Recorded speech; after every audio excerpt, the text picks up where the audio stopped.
Pada tanggal 1 Agustus 1868, lahirlah seorang anak di Keraton Yogyakarta dari keluarga keturunan ulama. Anak itu bernama Muhammad Darwis.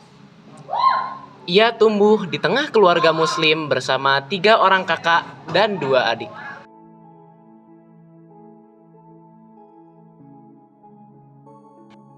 Ia menempuh pendidikan Islam di berbagai daerah dengan tujuan mengikuti garis perjalanan hidup para leluhurnya. Antara lain adalah Sunan Gresik dan Rasulullah Shallallahu Alaihi Wasallam.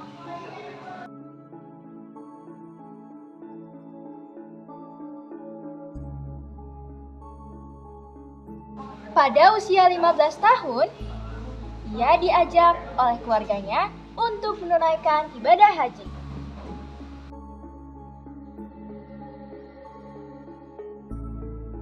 Di Mekah, beliau bertemu dengan berbagai pemikir baru yang akan mengembangkan Islam dengan para pemikirannya.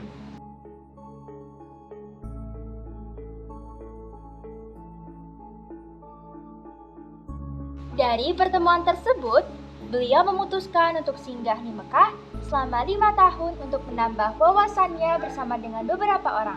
Di antaranya adalah Al-Afghani, Muhammad Abduh, Ibnu Taimiyah, dan Rashid Ridho.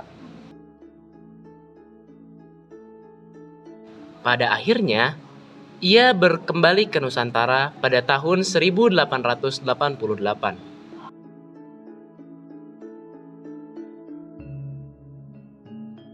Setelah itu, ia yang bernama asli Muhammad Darwis berganti nama menjadi Ahmad Dahlan.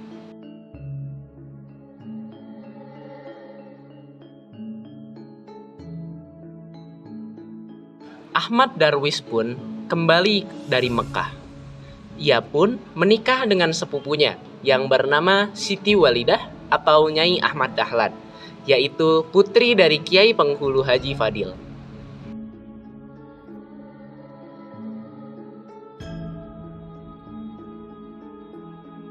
Setelah itu, beliau pun kembali berfokus dalam mengembangkan wawasannya pada tahun 1909.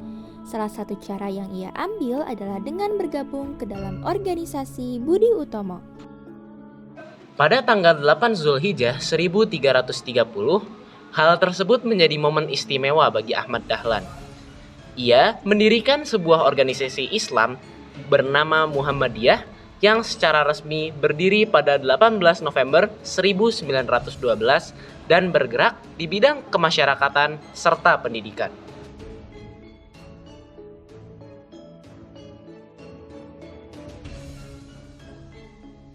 Tidak berhenti di situ saja, Muhammadiyah terus berkembang dan bahkan mengubah sistem pendidikan pesantren di seluruh Nusantara agar mulai memperluas pendidikan serta tidak terbatas pengetahuan keislamannya saja.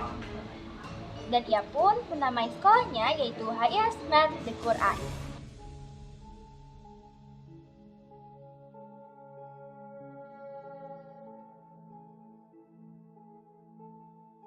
Selain sekolah, semasa hidupnya ia juga mendirikan masjid, langgar, rumah sakit, poliklinik, dan rumah yatim piatu.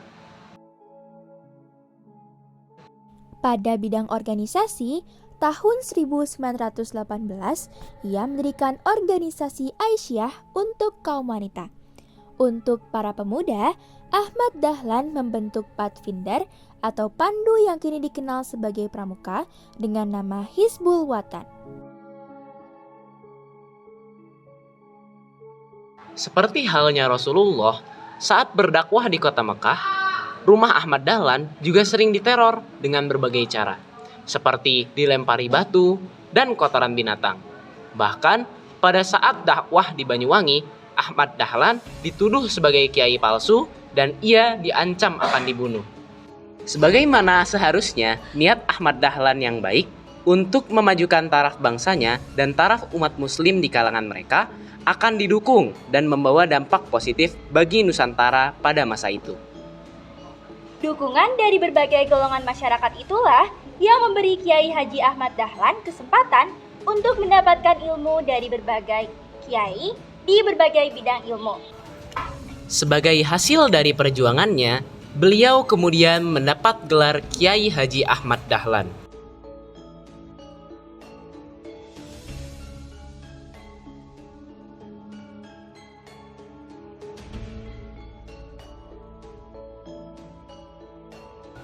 Hingga akhirnya pada tanggal 23 Februari 1923, saat usia 54 tahun, Kiai Haji Ahmad Dahlan wafat di Yogyakarta.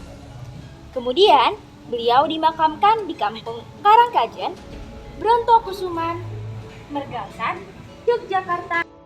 Pada 27 Desember 1961, berdasarkan SK Presiden RI nomor 657 tahun 1961, maka atas jasanya negara memberi beliau gelar kehormatan sebagai pahlawan kemerdekaan nasional Indonesia.